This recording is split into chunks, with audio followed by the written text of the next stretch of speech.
Bonjour amateurs de savoir inutile. La gravité, vous connaissez? Eh bien aujourd'hui, on va jouer avec. Ah, cette bonne vieille gravité, celle qui nous fait tenir par terre. L'une des branches des mathématiques, c'est la mécanique. Non, non, pas la mécanique automobile, la mécanique. C'est la science qui étudie les différentes forces et comment elles peuvent agir sur une masse, n'importe quoi, vous, moi, un objet, l'air même. Et c'est la science qui fait en sorte qu'on peut construire des immeubles sans qu'ils s'effondrent, qu'on peut envoyer des objets dans l'espace. Et parfois, les mathématiciens en mécanique s'ennuient et donc du coup, ils créent ce genre de petit objet. Alors vous allez me dire qu'est-ce que c'est? Eh bien, cet objet permet de jouer avec la gravité. Si je prends par exemple une ceinture en cuir et que je le mets sur cet objet, que je le mets ici sur mon pouce, on s'attend à ce qu'il tombe et pourtant, pas d'attache, rien, je peux vous l'assurer, c'est de la gravité pure.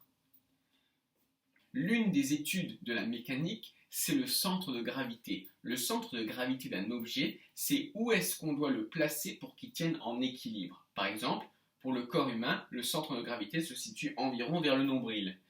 Et cet objet a la particularité de déplacer le centre de gravité. On s'attend à ce que tout le poids se répartisse ici, mais la forme particulière de l'objet fait que le centre de gravité va se déplacer vers le bord, donc tout le poids de la ceinture et de l'objet se répartit sur ce point, c'est-à-dire sur mon pouce. Et ça tient fort, hein. En fait, plus j'appuie sur la ceinture, plus j'appuie sur mon pouce. Des exemples comme ça, il y en a plein, même que vous pouvez reproduire par vous-même, par exemple avec un marteau, une règle et une ficelle.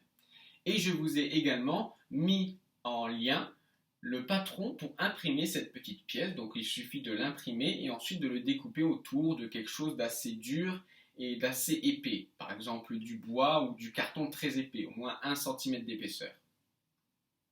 Et vous pouvez essayer de le refaire. Ça marche mieux avec une ceinture parce que c'est assez plat et assez lourd. Certains architectes avaient même pour projet de créer des bâtiments qui reposent sur ce principe, le principe de gravité biaisée. C'est-à-dire on pense que ça va tomber, mais en réalité les lois de la mécanique font en sorte que ça tienne en équilibre. Mais ça n'a pas eu le succès escompté. En effet, les gens avaient beaucoup trop peur que ça tombe et on peut les comprendre, vaut mieux être sûr. Alors en attendant, n'hésitez pas à briller en société. A plus!